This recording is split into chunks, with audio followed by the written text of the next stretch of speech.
বিশ্ববিদ্যালয়ে স্থিতিশীলতা নষ্টকারীদের ছাড় নয়, আমির খসরুর হুঁশিয়ারি। 17 বছর দেশের বাইরে থাকারাই গুপ্ত, বললেন গোলাম পরোয়ার।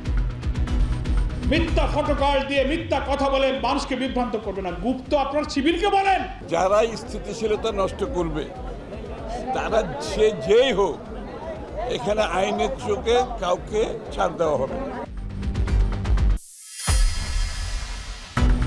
সরবরাহ বাড়ায়, ছুটির দিনে পাম্পগুলোতে কমেছে ভোগান্তি, ফুয়েল পাসে মিলছে বেশি তেল। অতিরিক্ত দামে কেনা জ্বালানির প্রভাব ভোক্তাদের ওপর পড়বে না, বললেন বাণিজ্যমন্ত্রী।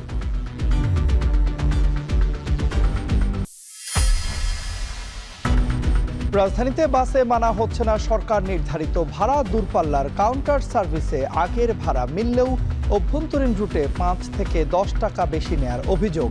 যাত্রীদের ক্ষোভ। আগে ধরেন 10 টাকা রাখতো, এখন আরো বেশি রাখে, মানে জিত করে ঝাড়ি মারে। ভাড়া বেশি নিচে, তেলের দাম হলে বাড়তি, আর তেল পাচ্ছে না।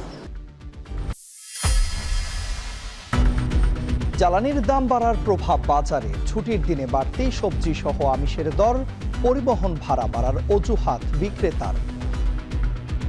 আগে যে মুরগি কিনছি 170 টাকা দিয়ে, এখন ওই মুরগির দাম 190 টাকা প্লাস হয়ে গেছে। যে জিনিসই কিনতে যাই দাম আগের থেকে একটু বেশি। কারণ কি জিজ্ঞেস করলে বলে ভাই তেলের জন্য দাম বেশি। এর থেকেও দাম বেশি হতো, কিন্তু দেশের যে পরিস্থিতি এই জন্য দাম মোটামুটি স্বাভাবিক পর্যায়ে আছে। পশ্চিমবঙ্গে দ্বিতীয় দফার ভোট ঘিরে কলকাতা সহ বিভিন্ন জেলায় জমজমাট প্রচারণা। ভোটার তালিকা থেকে বাদ পড়ার শঙ্কায় প্রথম ধাপের রেকর্ড উপস্থিতি।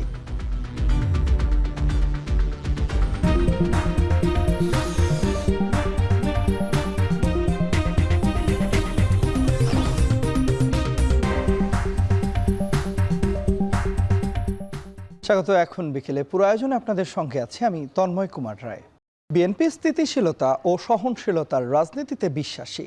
বিশ্ববিদ্যালয়গুলোতে যারা স্থিতিশীলতা নষ্ট করবে তারা যে দলেরই হোক তাদের ছাড় না দেওয়ার হুঁশিয়ারি দিয়েছেন অর্থমন্ত্রী আমির খসরু মাহমুদ চৌধুরী। সকালে চট্টগ্রাম বিশ্ববিদ্যালয় ক্যাম্পাসে কথা বলেন তিনি। মন্ত্রী আরও বলেছেন, প্রতিটি দলেই কিছু উচ্ছৃঙ্খল ব্যক্তি থাকেন, তাদের কর্মকাণ্ডকে দলগতভাবে দেখার সুযোগ নেই। এ সময় বিদ্যুৎ ও জ্বালানি সংকট প্রসঙ্গে মন্ত্রী বলেছেন, সংকট নেই এটি বলার সুযোগ নেই, তবে ব্যবস্থাপনা ভালো হওয়ায় এই আন্তর্জাতিক সংকট দক্ষভাবে মোকাবিলা করা হচ্ছে। সময় লাগলেও স্বচ্ছতার ভিত্তিতে সব সমাধান করবে বিএনপি।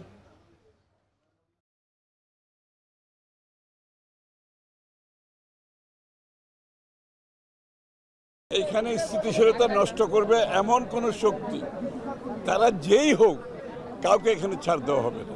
আমি পরিষ্কার ভাষায় বলছি, কাউকে ছাড় দেওয়া হবে না। আমরা একটা স্থিতিশীল, সংবেদনশীল, সহনশীল রাজনীতির পথে চলছি বাংলাদেশে। এই পথে যারা বাধাগ্রস্ত করবে কাউকে ছাড় দেওয়া হবে না। যারা জামায়াত শিবিরকে গুপ্ত বলে 17 বছর, তারাই বিদেশে লুকিয়েছিল। দুপুরে ঝিনাইদহে জেলা জামায়াতের ওয়ার্ড সভাপতি সম্মেলনে এমন মন্তব্য করেছেন জামায়াতের সেক্রেটারি জেনারেল মিয়া গোলাম পরোয়ার। তিনি আরও জানিয়েছেন, অন্তর্বর্তী সরকারের সময় উপদেষ্টা পরিষদের মধ্যে বর্তমান সরকারের গুপ্ত উপদেষ্টা ছিল, তারা এখন সরকারের মন্ত্রী হয়েছেন। শিক্ষা প্রতিষ্ঠানকে, ছাত্রদলকে হায়নার মতো লেলিয়ে দেওয়া হচ্ছে বলেও অভিযোগ করেন গোলাম পরোয়ার। সরকার সেই পুরনো কর্তৃত্ববাদী শাসনের পথে ফিরতে চাচ্ছে, তবে জনগণ সরকারের সেই আশা পূরণ করতে দেবে না বলেও জানান জামায়াতের এই কেন্দ্রীয় নেতা। গুপ্ত আপনার শিবিরকে বলেন। জনগণ যদি বলে যে 17 বছর যারা দেশে না থেকে এখন আসছে তারাই গুপ্ত ছিল, জনগণ যদি বলে সরকারের মধ্যে উপদেষ্টায় লুকিয়ে থেকে তারা এখন পররাষ্ট্রমন্ত্রী হয়েছে, আপনি গুপ্ত। বিশ্ববিদ্যালয়গুলোতে ছাত্র দলের নেতারাই তো বলছে আমরা 17 বছর বিশ্ববিদ্যালয়ে কোনো রাজনীতি করতে পারি না, এখন কোথা থেকে উঠল? তাহলে আপনারাও গুপ্ত। শুক্রবার ছুটির দিনেও তেলের জন্য পাম্পের সামনে ভিড় করেছেন ক্রেতারা। তীব্র গরম উপেক্ষা করে তেলের জন্য লাইনে অপেক্ষা করতে হচ্ছে গ্রাহকদের। তবে আসার খবর, গেল কয়েক সপ্তাহের তুলনায় কমেছে অপেক্ষার সময়। এছাড়া ফুয়েল পাস দেখালে বেশি তেল পাচ্ছেন ক্রেতারা। প্রতিবেদন রয়েছে সহকর্মী আফজাল হোসেনের, সেখানেই জানব বিস্তারিত।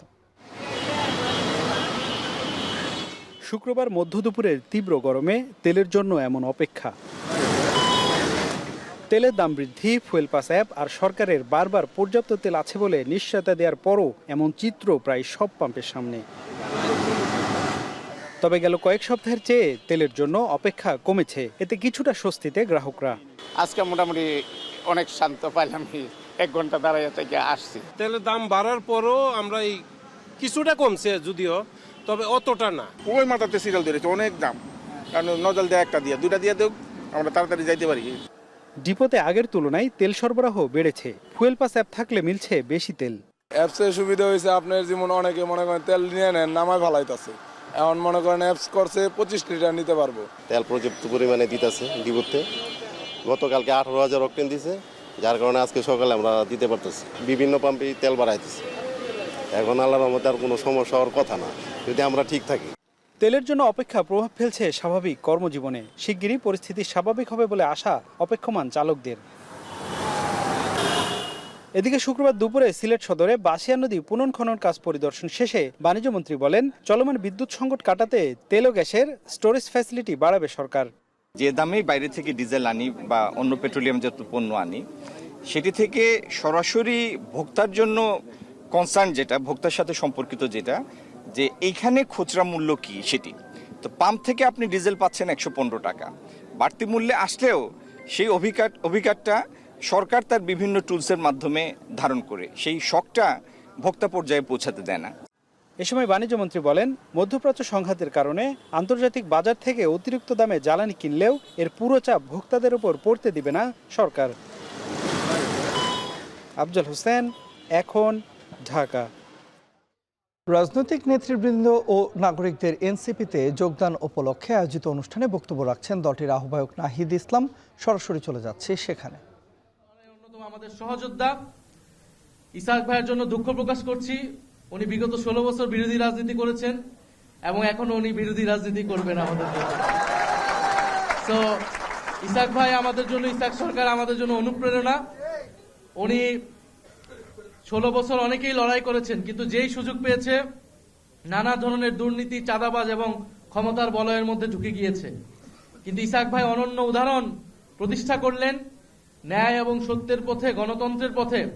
উনি সকল সুবিধা, সুযোগ সুবিধা সবকিছুকে একদিকে ঠেলে দিয়ে উনি জনগণের পক্ষে দাঁড়িয়েছেন, তরুণদের পক্ষে দাঁড়িয়েছেন। ফলে ইসাক সরকার ভাইকে এবং মহিউদ্দিন রনি, নুরুজ্জামান কাফি সহ ফ্লোরা আপা সবাইকে আমরা আজকে স্বাগত জানাচ্ছি।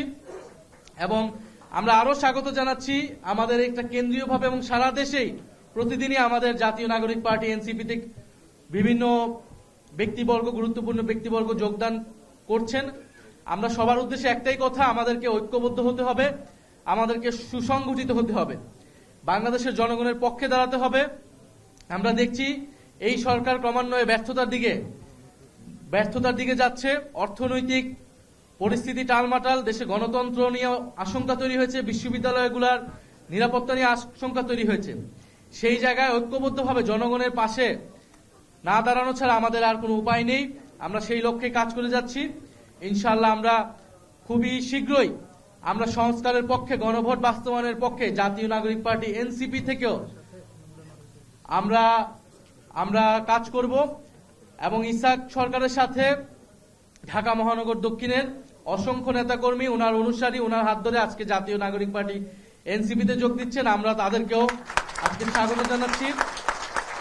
আমরা আরো ধন্যবাদ জানাচ্ছি ঢাকা মহানগর দক্ষিণের সম্মানিত আমাদের প্রেসিডেন্ট, আহ্বায়ক আলাউদ্দিন সাহেবকে এবং আমাদের রাজনৈতিক নেতৃবৃন্দ এবং নাগরিকদের এনসিপিতে যোগদান উপলক্ষে আয়োজিত অনুষ্ঠানে বক্তব্য রাখছিলেন দলটির আহ্বায়ক নাহিদ ইসলাম। আমরা এতক্ষণ সরাসরি ছিলাম সেখানে।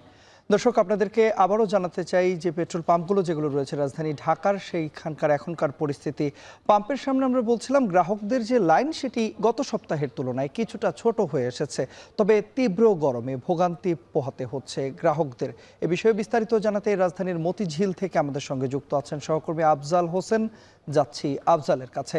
আফজাল, এই মুহূর্তে মতিঝিলের যে পাম্পগুলো রয়েছে সেখানে গ্রাহকদের যে লাইন সেটি কেমন দেখতে পাচ্ছেন, এবং একই সঙ্গে জানাবেন যে চাহিদা মতো গ্রাহকরা তেল পাচ্ছেন কিনা। তন্ময়, জ্বালানি সংকট শুরু হওয়ার পর থেকে গেল কয়েক সপ্তাহ ধরেই প্রায় সবগুলো পেট্রোল পাম্পের সামনে এই যে গ্রাহকদের লম্বা লাইন, সেটা আপনি যেমনটি বলছিলেন যে আজ সকাল থেকেই সেটা কমে এসেছে এবং আমি সকাল থেকে ডজন খানেক পেট্রোল স্টেশনে গিয়েছি এবং সেখানে চিত্র এরকমই যে আগে যেই পরিমাণ দীর্ঘ সময় অপেক্ষা করতে হতো, কিলোমিটারের উপরে বেশি লম্বা হয়ে যেত অপেক্ষমান চালকদের লাইন, সেই দৃশ্যটা আজকে আসলে দেখতে পাইনি। আজকে তুলনামূলক তারা খুব অল্প সময়ের মধ্যে জ্বালানি পেয়েছেন। এবং এই মুহূর্তে আমরা আছি মতিঝিলের একটি বাণিজ্যিক এলাকার একটি পেট্রোল স্টেশনে এবং এখানে সাধারণত এটা সারাক্ষণই ব্যস্ত থাকে। তারপরেও এর আগে এই পাম্পে যেই পরিমাণ ব্যস্ততা দেখতাম, যে পরিমাণ ভিড় দেখতাম, আশেপাশে জ্যাম লেগে থাকতো, সেরকম দৃশ্য নেই। এর আগের শুক্রবারগুলোতেও আমরা দেখেছি ছুটির দিন হওয়া সত্ত্বেও মানুষের সাধারণত ছুটির দিন পরিবারের সাথে একটু ঘুরতে যায়, তারপরেও আগের শুক্রবারগুলোতে সবাই ছুটির দিনও পাম্পের সামনে এসে লাইন দিয়ে দাঁড়াতেন দীর্ঘ সময় ধরে। সেই দৃশ্য আজকে নেই। এবং সেই সাথে এর আগে জ্বালানি তেল নেওয়ার ক্ষেত্রে নানা রকম বিধিনিষেধ থাকতো। বিধিনিষেধ বলতে কোথাও 200 টাকার, কোথাও 500 টাকা, 600 টাকার দেওয়া হতো, এর উপরে দেওয়া হতো না। কিন্তু আজকে যেটা দেখছি যে আজকে তুলনামূলক বেশি পরিমাণে তেল দেওয়া হচ্ছে এবং সেই সাথে যারা ফুয়েল পাস অ্যাপ ব্যবহার করছেন, এই ফুয়েল পাস অ্যাপ ব্যবহারকারীদের জন্য 12 লিটার পর্যন্ত তেল দেওয়া হচ্ছে, ক্ষেত্র বিশেষে আরও বেশি দেওয়া হচ্ছে। এবং দু একটি জায়গায় দেখেছি পেট্রোল আপনি জানেন যে অন্যতম জ্বালানি বাইক এবং প্রাইভেট কারের জন্য, সেখানেও পেট্রোলের ক্ষেত্রে কোনো সীমারেখা থাকছে না, ডিজেলের ক্ষেত্রেও সীমারেখা থাকছে না। যদি অকটেনের ক্ষেত্রে কিছু কিছু পাম্পে সীমারেখা বেঁধে দেওয়া হয়েছে যে 600 টাকা পর্যন্ত দিচ্ছে, তবে কিছু কিছু ক্ষেত্রে সেটাও সীমারেখা থাকছে না। সব মিলে যেহেতু তারা তাদের চাহিদা মতো তেল পাচ্ছেন, স্বাভাবিকভাবেই তারা যে আতঙ্ক যে তেল যেন না পায়, এই আতঙ্ক থেকে যারা তেল কিনছিলেন তারা আসলে এই আতঙ্কটা দূরে সরে যাচ্ছে এবং সম্ভবত সে কারণেই পেট্রোল পাম্পের সামনে যে ভিড় সেগুলো ধীরে ধীরে ছোট হয়ে আসছে। তন্ময়, রাজধানীর জ্বালানি পরিস্থিতির সবশেষ খবরাখবর জানছিলাম। সহকর্মী আফজাল হোসেন আমাদের সঙ্গে যুক্ত হয়েছিলেন মতিঝিল থেকে। জ্বালানি তেলের মূল্য বৃদ্ধির প্রেক্ষিতে প্রতি কিলোমিটারে বাসের ভাড়া 11 পয়সা বাড়ানো হলেও বাস্তব চিত্র অনেকটাই ভিন্ন। ভাড়া বৃদ্ধির ঘোষণার পর থেকেই রাজধানীর অভ্যন্তরীণ রুটে চলাচলকারী বাসগুলোতে অতিরিক্ত ভাড়া আদায়ের অভিযোগ করেছেন যাত্রীরা। আন্তজেলা লোকাল বাসগুলোতেও নিচ্ছে অতিরিক্ত ভাড়া। বিস্তারিত জানাবেন মাহবুব হাসান রিপন। গেল শনিবার সব ধরনের জ্বালানি তেলের দাম বৃদ্ধির পর গত বৃহস্পতিবার কিলোমিটারে 11 পয়সা বাড়ানো হয়েছে ডিজেল চালিত বাস, মিনি বাসের ভাড়া। তবে নতুন নির্ধারিত ভাড়ার চেয়ে বাড়তি টাকা আদায় করা হচ্ছে। দূরপাল্লার লোকাল বাসগুলো নতুন ভাড়ার চেয়ে 50 থেকে 100 টাকা অতিরিক্ত ভাড়া আদায় করছে বলে অভিযোগ যাত্রীদের। তবে কাউন্টার বাস সার্ভিসগুলো এখনও ভাড়া সমন্বয় করে নতুন তালিকার অপেক্ষায় রয়েছে। ভাড়া হচ্ছে আগে ছিল 200 টাকা, তারা এখন 250 টাকা 300 টাকার নিচে যাচ্ছে না। এখনো 230 টাকা আছে। আপনারা যাত্রীদের জিজ্ঞেস করে জানতে পারেন আমরা ভাড়া কত করে নিতেছি। এখন 20 টাকা বাড়তি নিতেছে, এখন 250 টাকা, আগে ছিল 230 টাকা। আমাদের উত্তরবঙ্গের ভাড়া এখনো বাড়ায় নেই, আগে যে ভাড়া ছিল সেই ভাড়াই আছে। রাজধানীর ভেতরে চলাচলকারী বাসগুলো রুট ভেদে 5 থেকে 10 টাকা অতিরিক্ত ভাড়া আদায় করছেন, অভিযোগ যাত্রীদের। আগে নিচ থেকেই 10 টাকা চাইতো, আর এখন জিজ্ঞেস করলে 30 টাকা। আমি বললাম এত বাড়ছে কেন? কোনো কথা নেই, 30 টাকাই দিতে হবে। ভাড়া বেশি নিচে, তেলের দাম হলে বাড়তি। এদিকে বাসের ভাড়া 11 পয়সা বৃদ্ধির সিদ্ধান্তের পর এখনো নতুন ভাড়ার চার্ট চূড়ান্ত করতে পারেনি বিআরটিএ। ভাড়া বৃদ্ধির নতুন চার্টের অপেক্ষায় পরিবহন সংশ্লিষ্টরা। মাহবুব হাসান রিপন, এখন, ঢাকা। জ্বালানির মূল্য বৃদ্ধির প্রভাব পড়েছে পণ্য পরিবহন এবং উৎপাদনে, যার প্রভাব পড়তে শুরু করেছে নিত্যপণ্যের বাজারে। রাজধানীর বাজারে গত মাসের তুলনায় বেশ কিছু পণ্যের দাম বাড়তি। ক্রেতাদের অভিযোগ, পরিবহন ভাড়া বাড়ার অজুহাতে পণ্যের দর বেশি রাখছেন বিক্রেতারা। বিস্তারিত জানাবেন জাবেদ আব্দুল্লাহ। রাজধানীর কাঁচা বাজারে 60 থেকে 70 টাকার মধ্যে রয়েছে বেশিরভাগ সবজির দর। 20 টাকা বেড়ে শসা 120 আর গাজর 50 টাকায় বিক্রি হচ্ছে। মূলা 40-50, সিম 90-100 টাকা, এইটা আপনার চিচিং হয়েছে গা 70-80 টাকা। বিক্রেতারা জানান নানা জেলায় তাপ প্রবাহ চলছে। তীব্র গরমে সবজি পচে যাচ্ছে, পরিবহনও মিলছে না কম টাকায়। বাজারে সবার শুধু একটাই অজুহাত, তেলের জন্য দাম বেশি। জ্বালানি তেলের দাম বাড়ছে, এই কারণে চিনি, পোলাও চাল, তারপরে সয়াবিন তেল, লবণ এগুলোর দাম বাড়াইছে। ক্রেতারা বলছেন পরিবহন ভাড়া বৃদ্ধির অজুহাতে দর সামান্য বেশি চাচ্ছেন বিক্রেতারা। সরকারে সাপ্লাই আছে কিন্তু দাম তো সেই পরিমাণ কমে না, অনেক বেশি বর্তমানে। জিনিসের দাম তো অনেক বেশি, কারণ কোথায় সমস্যা সেটা তো খুঁজে বের করতে হবে। সাধারণত কেউ বলে ট্রাক ভাড়া বেশি, এর কারণে মালের দাম বেশি, এক এক জায়গায় এক এক। এদিকে বাজারে বেড়েছে সব রকম মাছের সরবরাহ। কার্প, রুই বিক্রি হচ্ছে 250 থেকে 280 টাকায়, কাতলা, পাবদা মিলছে 320 থেকে 380 টাকার মধ্যে।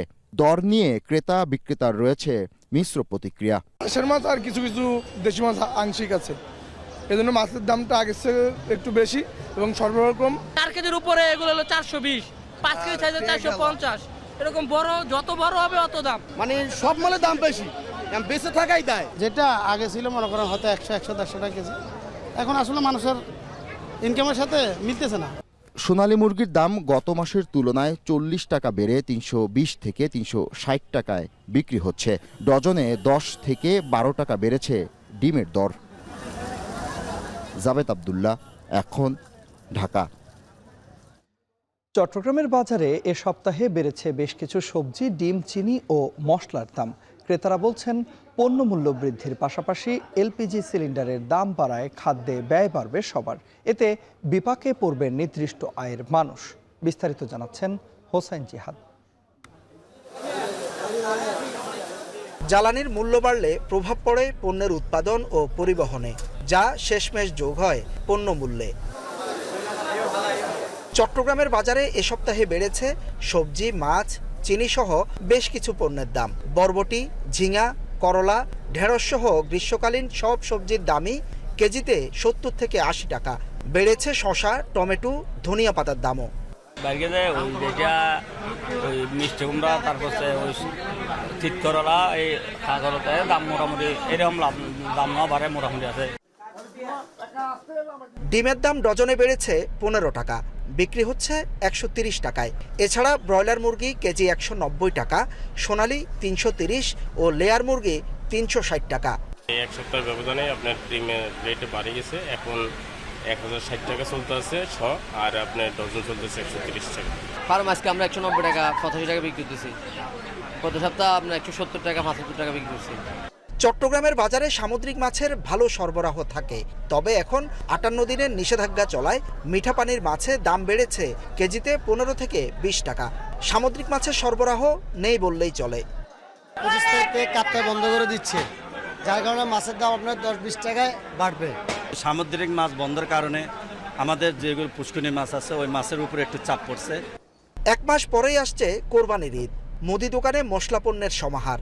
ধাপে ধাপে বাড়ছে এলাচ, দারুচিনি সহ কয়েকটি মশলার দর। তবে এ সপ্তাহে বস্তায় 50 টাকা বেড়ে গেছে চিনির দাম। মশলা বাজার আপাতত আগে যে রেটে আছে এখনো ওই রেট আছে, জ্বালানি যেতে পারছে এটার সাথে অত কিছুটা অসুবিধার জন্য হতে পারে। একই সাথে জ্বালানির মূল্য ও এলপিজির মূল্য বাড়ার সরাসরি প্রভাব পড়েছে মানুষের জীবনযাত্রায়। নিত্যপণ্যের দাম, ভাড়া বৃদ্ধি ও আমদানি পণ্যের মূল্য বৃদ্ধি ভোগাবে নির্দিষ্ট আয়ের মানুষকে। হোসাইন জিয়াদ, এখন, চট্টগ্রাম। সারা দেশে আশঙ্কাজনক হারে বাড়ছে হামে আক্রান্ত রোগীর সংখ্যা। শিশুদের পাশাপাশি ব্যাপকভাবে আক্রান্ত হচ্ছেন বয়স্করাও। মহাখালী সংক্রামক ব্যাধি হাসপাতালে ভর্তি হওয়া বেশিরভাগই 6 থেকে 9 মাস বয়সী শিশু। শুধু হাসপাতালেই শুক্রবার সকাল পর্যন্ত গেল 24 ঘন্টায় হামের উপসর্গ নিয়ে ভর্তি হয়েছেন 120 জন রোগী। আশঙ্কাজনক চিত্র উঠে এসেছে পরীক্ষার পরিসংখ্যানেও। বৃহস্পতিবার এই হাসপাতালে 947 জনের হাম পরীক্ষা করা হয়, যার মধ্যে 672 জনের রিপোর্ট পজিটিভ এসেছে। সবশেষ 24 ঘন্টায় এই হাসপাতালে মারা গেছেন একজন। আর স্বাস্থ্য অধিদপ্তরের হালনাগাদ প্রতিবেদনে জানানো হয়েছে, শুক্রবার সকাল 8টা পর্যন্ত সারা দেশে হামের উপসর্গ নিয়ে নতুন করে আরও 7 জনের মৃত্যু হয়েছে। স্বাস্থ্য অধিদপ্তরের প্রতিবেদনের তথ্য অনুযায়ী গত 15 মার্চ থেকে এখন পর্যন্ত হামের উপসর্গ দেখা গেছে প্রায় 29,000 শিশুর মধ্যে।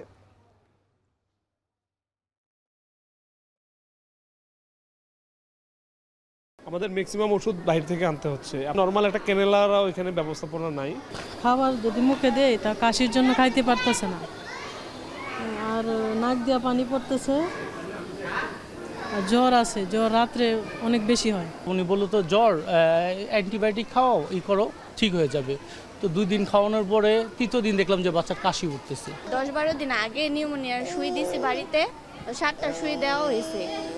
7টা সুই দেওয়ার 2 দিন পরেই আবার জ্বর। ওই ডাক্তারে বললো যে টাইফয়েড আছে, না উনি বুয়া চিকিৎসা করছে ওইটা, ওইখান থেকে আমার এইখানে পাঠাইছে যে মহাকালী, এটা পরে হামরোগ দেখছে, ওই মানে জ্বর আজকে 5 দিন ধরে হামরোগ। বড় ধরনের কোনো অনিয়ম এবং অভিযোগ ছাড়াই নির্বিঘ্নে সৌদি আরবের উদ্দেশ্যে ঢাকা ছাড়ছেন হজ যাত্রীরা। এবার সরকারি বেসরকারি ব্যবস্থাপনায় হজে যাচ্ছেন ৭৮,৫০০ জন। 7 দিনে ঢাকা ছেড়েছেন ৩১,২৩৮ জন। আর সার্বিক ব্যবস্থাপনায় সন্তুষ্ট হজ যাত্রীরা। বিস্তারিত জানাবেন জাহিদ হাসান। আশকোনা হজ ক্যাম্পে কর্মব্যস্ততা চোখে পড়ার মতো। হজ যাত্রীরা আসছেন, পরিবার পরিজনদের কাছ থেকে বিদায় নিচ্ছেন, আবেগতাড়িত হচ্ছেন আগত স্বজন ও হজ যাত্রীরা। ক্যাম্পের ভেতরে প্রবেশের সময় চেকিং করা হচ্ছে, নিরাপত্তা ও শৃঙ্খলার বিষয়টিও গুরুত্ব দেওয়া হচ্ছে। পরে বোর্ডিং পাস সহ অন্যান্য আনুষ্ঠানিকতা শেষে এক এক করে নির্ধারিত ফ্লাইট ধরছেন যাত্রীরা। বিমানে ওঠার অপেক্ষায় রাজধানীর গুলশানের হারুন দম্পতি স্বামী স্ত্রী প্রথমবার হজে যাচ্ছেন। ক্যাম্পে বসে দুজন খোশ গল্প করছেন, মিলিয়ে নিচ্ছেন প্রয়োজনীয় কাগজপত্র। তাদের কাছে অনুভূতি জানতে চাইলে বলেন অনেক দিনের স্বপ্ন হজে যাওয়ার, অবশেষে তা পূরণ হচ্ছে। এখন যাইতাছি বাচ্চা কাচ্চা রাইখা নিজের দেশ ছাইরা, এখন তো মনের একটা আবেগ যে না আল্লাহ আনে না নাই আই, এটা এক আল্লাহ ভালো জানে। আল্লাহ পাকের ইবাদত করণের ইচ্ছা, গেছি আল্লাহ যে করায় আনে, আবার আয়োজন রাখতে পারি। 7 দিনের ধারাবাহিকতায় আশকোনা হজ ক্যাম্প থেকে বাংলাদেশ বিমান, সৌদি ফ্লাইনাস এয়ারলাইন্সে শুক্রবার 7টি ফ্লাইটে 2,926 জন যাত্রী সৌদি আরবের উদ্দেশ্যে ঢাকা ছেড়ে যাচ্ছেন। হজ ক্যাম্প থেকে নিরাপত্তা বেষ্টনীর মাধ্যমে বিমানবন্দরে পৌঁছে দেওয়া হচ্ছে হজ যাত্রীদের। হজ ব্যবস্থাপনা নিয়ে সন্তুষ্টি জানিয়ে হজ যাত্রীরা বলেন আত্মার শুদ্ধতা ও পাপ মোচনের উদ্দেশ্যে মক্কা ও মদিনায় সৃষ্টিকর্তার আরাধ্য লাভের আশায় যাচ্ছেন তারা। আল্লাহ পাক যাতে আমাদের এই হজকে এবং এই সফরকে আল্লাহ কবুল করেন। আগামী এবার হজ ব্যবস্থাপনা ইনশাল্লাহ ভালো। আলহামদুলিল্লাহ, খুব আনন্দ লাগছে, ভালো লাগছে। সুস্থ শরীরে যেন হজ সমাধান করে আমরা দেশে আসতে পারি। অন্যান্য দেশের চাইতে অনেক ভালো আছে, শুকরিয়া আল্লাহর দরকার। এবারে হজ ব্যবস্থাপনায় বড় ধরনের কোনো অনিয়ম এখনো ঘটেনি, এজেন্সি নিয়েও তেমন কোনো অভিযোগ নেই। তবুও যে কোনো সমস্যা সমাধানে কাজ করছে হজ ব্যবস্থাপনা কমিটি। হজ ব্যবস্থাপনাকে প্রতিনিয়তই আমরা উন্নয়নের দিকে নিয়ে যাচ্ছি। আমরা চেষ্টা করছি যে কোনো হজ যাত্রী যেন মানে কোনোভাবেই প্রতারিত না হন। হজ যাত্রীদের ভিসা কিন্তু 20 মার্চের মধ্যে সম্পন্ন হয়ে গেছে, যার কারণে কোনো হজ যাত্রী যিনি হয়তো কোনো এজেন্সি বা কোনো মোয়াল্লামের কাছে টাকা দিয়েছেন, তিনি কিন্তু তার মানে অনেক আগেই জানতে পারছেন যে ওনার ভিসা হয়েছে বা উনি নিবন্ধিত আছেন বা নাই। সুতরাং তার কিন্তু যদি কোনো থাকে গ্রিভেন্স থাকে, সে কিন্তু সেটা মানে কর্তৃপক্ষকে জানানোর সুযোগ পাচ্ছে। আগামী 21 মে পর্যন্ত চলবে সৌদিগামী হজ ফ্লাইট। চাঁদ দেখা সাপেক্ষে 26 মে হজ অনুষ্ঠিত হওয়ার কথা রয়েছে। হজের সব আনুষ্ঠানিকতা শেষে 30 মে থেকে শুরু হবে ফিরতি হজ ফ্লাইট। এবার চুক্তি অনুযায়ী হজ যাত্রীর 50 ভাগ বিমান বাংলাদেশ এয়ারলাইন্স, সাউদিয়া 35 ভাগ আর ফ্লাইনাস 15 ভাগ পরিবহন খরচ বহন করছে। জাহিদ হাসান, এখন ঢাকা। 13 বছরেও হয়নি আলোচিত রানা প্লাজার হত্যা মামলার বিচার। গুরুত্বপূর্ণ সাক্ষীরা সাক্ষ্য না দেয় এ মামলার বিচার প্রক্রিয়া গতি পাচ্ছে না। আগামী 30 এপ্রিল পরবর্তী সাক্ষ্য গ্রহণ শেষে প্রয়োজনে সাক্ষী তালিকা সংক্ষেপ করে মামলাটি দ্রুত নিষ্পত্তির পরিকল্পনার কথা জানিয়েছেন রাষ্ট্রপক্ষের আইনজীবীরা। বিস্তারিত জানাচ্ছেন ইমদাদুল আজাদ। 2013 সালের 24 এপ্রিল সাভারের রানা প্লাজা ভবন ধসে প্রাণ হারান 1136 জন শ্রমিক, আহত হন 2000-এর বেশি। 13 বছর পেরিয়েও ভবন ধসের সেই ভয়াবহ আর্তনাদ এখনো থামেনি। যেদিন রানা প্লাজা ধসে পড়ে তার আগের দিনই ভবনটিতে ফাটল দেখা দেয়। তা সত্ত্বেও পরদিন শ্রমিকদের কাজে আসতে বাধ্য করা হয়। এরপরে জেনারেটর চালু হতে কিছুক্ষণের মধ্যে ধসে পড়ে পুরো ভবন। পরবর্তীতে এই ঘটনায় হত্যা মামলা সহ একাধিক মামলা দায়ের হয়। তদন্ত শেষে 2015 সালে রানা প্লাজার মালিক সোহেল রানা সহ 41 জনকে আসামি করে অভিযোগপত্র দেয় সিআইডি। পরের বছর 2016 সালের জুনে বিচার শুরুর আদেশ দেন আদালত। তবে এই আদেশ চ্যালেঞ্জ করে হাইকোর্টে যান 8 আসামি। আলোচিত এই রানা প্লাজা ট্র্যাজেডি মামলায় 41 আসামির মধ্যে একমাত্র আসামি সোহেল রানা জেল হাজতে আটক রয়েছেন। সোহেল রানার বাবাসহ 3 আসামি মৃত্যুবরণ করেছেন। পলাতক রয়েছেন 10 আসামি, আর হাইকোর্ট থেকে জামিনে আছেন 27 আসামি।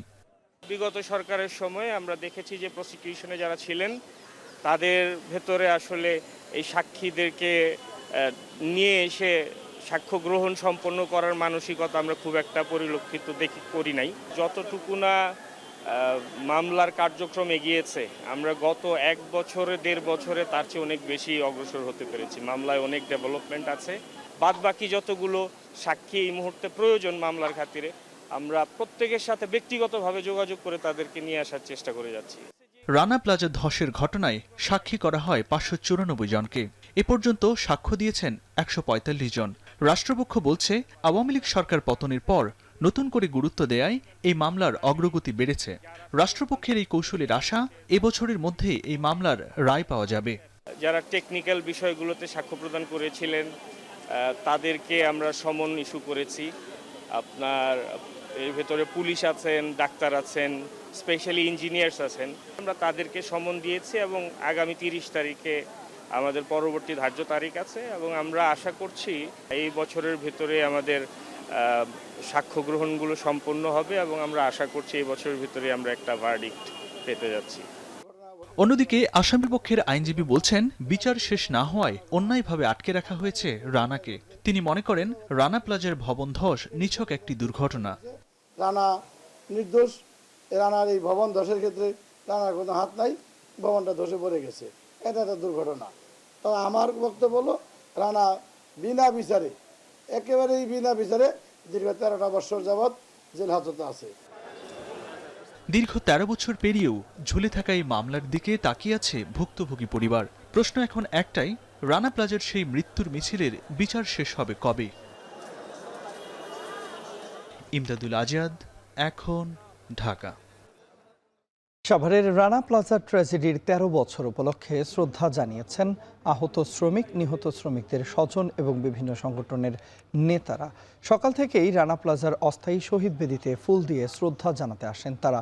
এ সময় নিহতদের পরিবারের জন্য দীর্ঘমেয়াদী ক্ষতিপূরণ, আহতদের চিকিৎসা ও পুনর্বাসন এবং দ্রুত বিচার শেষ করার দাবি জানিয়েছেন শ্রমিক নেতারা।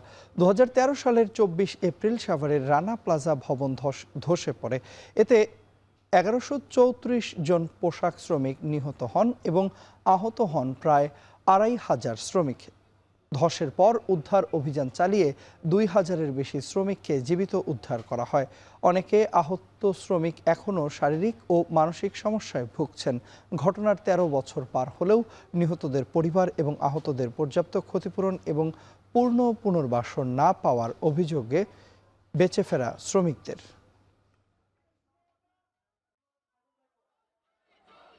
আমাদের দাবি, আমাদের ক্ষতিপূরণ দিতে হবে, আমাদের পুনর্বাসন করে দিতে হবে, আজীবন চিকিৎসা করতে হবে, আমাদের পুনর্বাসন করে দেওয়া হোক, আমাদের আজীবন সুচিকিৎসা দেওয়া হোক। এই খুনি রানার যেন বিচার হয়, এই খুনি রানার আমরা ফাঁসি চাই। পূরণ যেটা ছিল 1 লাখ থেকে 2 লাখ হয়েছে, 2.5 লাখ হয়েছে, কিন্তু আমরা মনে করি এটা যথেষ্ট না। ক্ষতিপূরণের আইন পুনর্বিবেচনার জন্য আমরা সরকারের কাছে আহ্বান করি। 13 বছর ধরেই কিন্তু যে দাবি জানায় আসছি যে রানা প্লাজা এবং তাজরিন শ্রমিকদের ক্ষতিপূরণ, পুনর্বাসন, সুচিকিৎসা নিশ্চিত করতে হবে, পাশাপাশি বিশেষ ট্রাইব্যুনাল গঠন করে বিচার কাজ শেষ করতে হবে। মালয়েশিয়ায় বাংলাদেশি পর্যটককে গাড়ি চাপা দিয়ে হত্যার দায়ে অভিযুক্ত সেনা সদস্যকে 5 দিনের রিমান্ডে নেওয়া হয়েছে। আগামী 28 এপ্রিল পর্যন্ত পুলিশের হেফাজতে থাকবেন তিনি। গেল বৃহস্পতিবার ভোরে কুয়ালালামপুর বিমানবন্দর থেকে রওনা দেওয়ার পর ম্যাক্স হাইওয়েতে দুর্ঘটনার শিকার হন বাংলাদেশি ট্রাভেল ব্লগার মুজাহিদ মিল্লাত ও তার স্ত্রী। প্রাথমিক তদন্তে জানা গেছে দেশটির একজন সেনা সদস্য মদ্যপ অবস্থায় গাড়ি চালিয়ে উল্টো পথে ঢুকে পড়েন।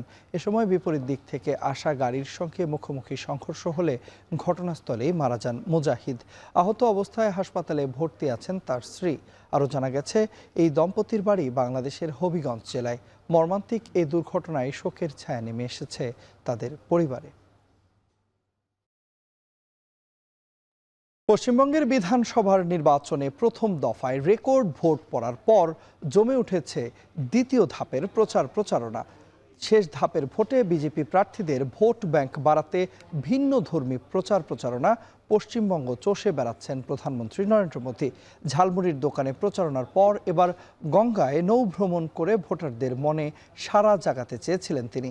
দ্বিতীয় দফায় ভোটারদের অন্যতম গুরুত্বপূর্ণ কেন্দ্র হল ভবানীপুর। সেখান থেকে লড়াই করছেন তৃণমূল নেত্রী মমতা বন্দ্যোপাধ্যায় এবং বিজেপির প্রার্থী শুভেন্দু অধিকারী। গত বিধানসভার ভোটে শুভেন্দুর কাছেই নন্দীগ্রামে পরাস্ত হয়েছিলেন মমতা। কাজেই এবার ভবানীপুরে কি হয় সেদিকে তাকিয়ে গোটা পশ্চিমবঙ্গ। 29 এপ্রিল 142টি আসনে ভোট গ্রহণ শেষে ফলাফল ঘোষণা করা হবে 4 মে।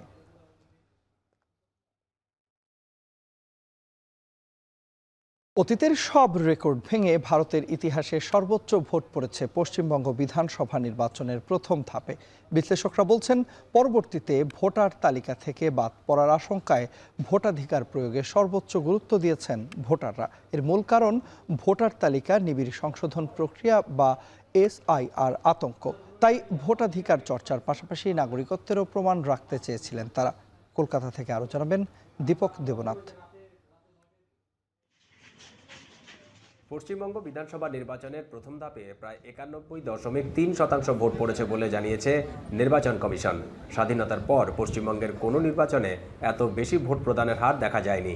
রাজনৈতিক বিশেষজ্ঞরা বলছেন, এর অন্যতম প্রধান কারণ ভোটার তালিকায় সংশোধন বা SIR প্রক্রিয়া।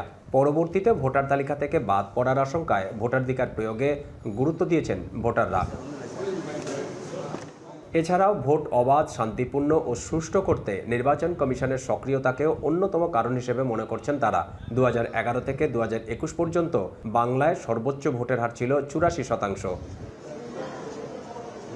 এ নিয়ে মুখ খুলেছেন বিভিন্ন রাজনৈতিক দলের নেতারাও। বিজেপির কেন্দ্রীয় নেতা এবং বলিউড অভিনেতা মিঠুন চক্রবর্তীর অভিমত, এটাই বিজেপির ক্ষমতায় আসার ইঙ্গিত। বিজেপির আরেক নেতা দিলীপ ঘোষ বলেছেন, ভুয়ো ভোটারের বদলে আসল ভোটার কেন্দ্রে আসায় ভোট প্রদানের হার 90% ছাড়িয়েছে। 90% पोलिंग हो चुकी है। टीएमसी हारने का निश्चित हो गया है। तब कुछ लोगों को भड़का के उन्होंने हिंसा कराया है। इससे कुछ फर्क पड़ने वाला नहीं है। এটাই হলো বিজেপি আসার ইঙ্গিত। আর সন্ধ্যাবেলায় দেখবেন ওটা 80 ক্রস করে গেছে। বিপরীতে জনপ্রিয় নির্মাতা ও তৃণমূল প্রার্থী রাজ চক্রবর্তী জানিয়েছেন, মানুষের এই উচ্ছ্বাসই প্রমাণ করে তৃণমূলের বিজয় আসন্ন। ইভিএম খুললে শুধু জোড়া ফুলিপ দেখা যাবে। 4 মে বুঝতে পারবে পুরো ফাঁকা, কিচ্ছু নেই, যা ছিল সেটুকুনিও নেই। চারিদিকে শুধু জোড়া ফুল উঠছে আর জোড়া ফুল উঠছে। ভোটার তালিকায় নিবিড় সংশোধন বা SIR প্রক্রিয়ার পর প্রথম দফার 152 আসনে ভোটার সংখ্যা ছিল 3,60,77,171 জন। ভোট দেওয়ার জন্য মোট 44,367টি ভোট গ্রহণ কেন্দ্র খোলা হয়েছিল। প্রত্যেকটি বুথে ভোট গ্রহণের সময় ওয়েব কাস্টিং চলে, ফলে সহিংসতা ঘটা মাত্রই পদক্ষেপ নিয়েছে নির্বাচন কমিশন। দীপক দেবনাথ, এখন কলকাতা। ইরানের সঙ্গে চলমান যুদ্ধবিরতি বেঁচতে গেলে হরমুজ প্রণালীতে বড় ধরনের হামলার পরিকল্পনা করছে যুক্তরাষ্ট্র। একাধিক সূত্রের ভিত্তিতে এই চাঞ্চল্যকর তথ্য দিয়েছে মার্কিন গণমাধ্যম CNN। আর ট্রাম্পের বক্তব্য, যুক্তরাষ্ট্রের জন্য উপযুক্ত ও লাভজনক চুক্তি ছাড়াই তেহরানের সঙ্গে সমঝোতায় যাবে না ওয়াশিংটন। তবে তেহরানের ওপর পারমাণবিক অস্ত্র ব্যবহারের কোনো পরিকল্পনা নেই বলেও জানিয়েছেন ট্রাম্প। বিপরীতে জাতীয় ঐক্য এবং রাজনৈতিক বিভাজন দূর করার উপর জোর দিয়েছেন ইরানের ঊর্ধ্বতন কর্মকর্তারা। দেশটির প্রেসিডেন্ট, পররাষ্ট্রমন্ত্রী, স্পিকার সহ সরকারের উচ্চ মহলের কর্মকর্তারা ইরানিদের ঐক্যবদ্ধ হওয়ার আহ্বান জানিয়েছেন। এদিকে ইরানের বিরুদ্ধে ফের যুদ্ধ শুরু করতে মরিয়া হয়ে উঠেছে ইসরায়েল। এজন্য যুক্তরাষ্ট্রের সবুজ সংকেতের অপেক্ষায় রয়েছেন ইসরায়েলি প্রতিরক্ষামন্ত্রী। অন্যদিকে হরমুজ প্রণালীতে যুক্তরাষ্ট্র ইরানের পাল্টাপাল্টি জাহাজ আটকের জেরে ফের বৈশ্বিক জ্বালানি বাজারে অস্থিরতা দেখা দিয়েছে। এর মধ্যে শুক্রবার আন্তর্জাতিক বাজারে ব্যারেল প্রতি অপরিশোধিত তেলের দাম ছাড়িয়েছে $106। ক্যালেন্ডারের পাতায় ৪৮ দিন পরেই ফুটবল বিশ্বকাপ। এক শিরোপা আর ফুটবল বিশ্বের শ্রেষ্ঠত্বের স্বীকৃতি পেতে মাঠে নামবে ৪৮ দেশ, যার মীমাংসা হবে মেটলাইফ স্টেডিয়ামে ১৯ জুলাইয়ের ফাইনালে। The greatest show on earth বিগত ৯৬ বছরে দেখেছে কালজয়ী সব ফাইনাল। তেমনই কিছু ফাইনালের গল্প জানাবেন মাহফুজ আহমেদ। ফুটবল ইতিহাসের বাঁকে বাঁকে জড়িয়ে থাকা অসংখ্য রোমাঞ্চকর মুহূর্তের মধ্যে বিশ্বকাপ ফাইনালগুলো সবসময়ই আলাদা উন্মাদনা ছড়িয়েছে। সেই তালিকায় প্রথমেই আসবে ১৯৬৬ সালের ইংল্যান্ড ও পশ্চিম জার্মানির ফাইনালটি। অতিরিক্ত সময়ে জিওফ হার্স্টের হ্যাটট্রিকে ৪-২ ব্যবধানে জয় পায় থ্রি লায়ন্সরা। হার্স্টের গোল বিতর্ক আর বিশ্বকাপ ফাইনালের প্রথম হ্যাটট্রিকের স্মৃতি জার্মান ইংল্যান্ডের ফুটবল দ্বৈরথকে দিয়েছে আলাদা মাত্রা। ১৯৭০ সালের ব্রাজিল অনেকের মতেই বিশ্বকাপের ইতিহাসের সেরা দল। ফাইনালে ৪-১ ব্যবধানে ইতালিকে হারিয়ে শিরোপা জয় করেছিল সেলেসাওরা। পেলের জাদুকারী ফুটবল এবং কার্লোস আলবার্তোর সেই দর্শনীয় গোল সাম্বা ফুটবলের শ্রেষ্ঠত্ব প্রমাণ করেছিল। এই জয়ের মধ্য দিয়েই ব্রাজিল ৩ বার বিশ্বকাপ জিতে জুলেরিমে ট্রফি স্থায়ীভাবে নিজেদের করে নেয়। ১৯৮৬ সালে আর্জেন্টিনা ও পশ্চিম জার্মানির মধ্যকার ৩-২ ব্যবধানের ফাইনালটি ছিল দিয়েগো মারাদোনার একক-আধিপত্যের চূড়ান্ত রূপ। ২ গোলে এগিয়ে থাকা আর্জেন্টিনার বিপক্ষে শেষ ৭ মিনিটের ব্যবধানে জোড়া গোল করে ম্যাচে ফিরেছিল লড়াকু জার্মানরা। তবে অন্তিম মুহূর্তে মারাদোনার দুর্দান্ত এক পাস থেকে বুরচাগার জয়সূচক গোলে আলবিসেলেস্তারা নিজেদের দ্বিতীয় শিরোপা ঘরে তোলে এবং ম্যারাডোনাকে পৌঁছে দেয় অমরত্বের শিখরে। ১৯৯৮ বিশ্বকাপের ফাইনাল ছিল সর্বকালের অন্যতম ২ সেরার লড়াই। ফ্রান্সের জিদান আর ব্রাজিলের রোনালদোর মাঝে জয় পেয়েছিলেন ফরাসি রাজপুত্রই। জিদানের জোড়া হেড আর পেটিটের গোলে উড়ন্ত ব্রাজিলকে ৩-০ গোলে হারিয়ে প্রথম শিরোপার স্বাদ পায় ফ্রান্স। ২০২২ সালের কাতার বিশ্বকাপের ফাইনালকে গণ্য করা হয় ইতিহাসের সবচেয়ে নাটকীয় হিসাবে। লিওনেল মেসির জাদুগারী পারফরমেন্সের বিপরীতে কিলিয়ান এমবাপ্পের হ্যাটট্রিক ম্যাচটিকে ৩-৩ সমতায় নিয়ে যায়। শ্বাসরুদ্ধকর লড়াইয়ে শেষ পর্যন্ত ভাগ্য গড়ে দেয় এমি মার্টিনেজের বীরত্ব আর ঘটনাবহুল এক ট্রাইবেকার। মাহফুজ আহমেদ, এখন। এই ছিল এখন বিকেলের আয়োজনে। যাবার আগে জানাতে চাই সবশেষ খবর সবার আগে পেতে ভিজিট করুন এখন.টিভি। ফেসবুকে দেখুন facebook.com/tv.এখন আর ইউটিউবে দেখুন youtube.com/এখন TV।